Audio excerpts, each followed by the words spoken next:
सिद्धार्थ जी कह रहे क्या भारतीय सेना का मनोबल कम नहीं होगा? भारत की इस मूर्खतापूर्ण विदेश नीति के परिणाम स्वरूप पूर्व नवसैनिकों की फांसी से क्या भारतीय सेना का भरोसा 70 से कम? भारतीय सेना तो बहुत डायलूट हो गई सिद्धार्थ जी।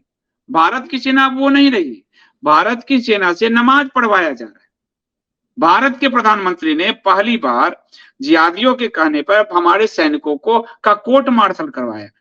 सेना का मनोबल तो वहीं गिर गया और उन्होंने कश्मीर घाटी में ऐसे ऐसे सीना पीटा। पहली बार ये मोदी सरकार का कमाल देखिए, पहली बार सेना से माफी मंगवाया तो सेना का मोरल तभी डाउन हुआ।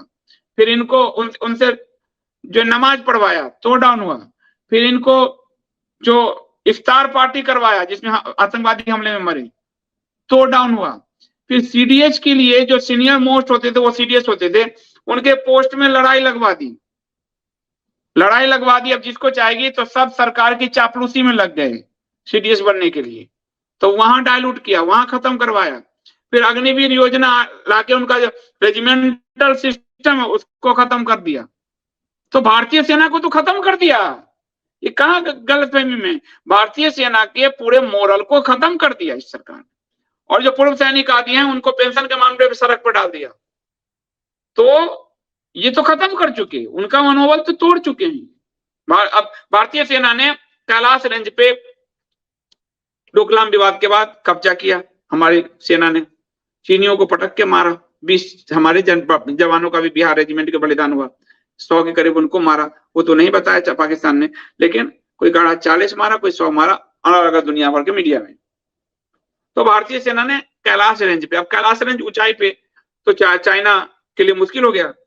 चाइना के कहने पर भारत ने जो जीते हुए अपने कैलाश रेंज पे बैठे थे, इस सरकार ने उनको नीचे उतरवा दिया। तो सेना का तो सबसे ज्यादा मोरल मनोबल इस भारत की सरकार ने तोड़ा है, मोदी सरकार ने, अब तक इतिहास में, अब तक सबसे बड़ा।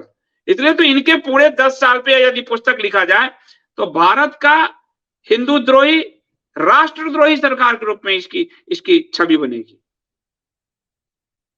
सनातन द्रोही सरकार के रूप में इसकी छवि बनेगी हर तरह से। लेकिन लोग सही आकलन कर पाए तब, नहीं तो आप जानते ही हैं कि यहां तो लोग जबरदस्ती चापलूसी में किताबें लिख रहे हैं सब, तो क्या कीजिएगा।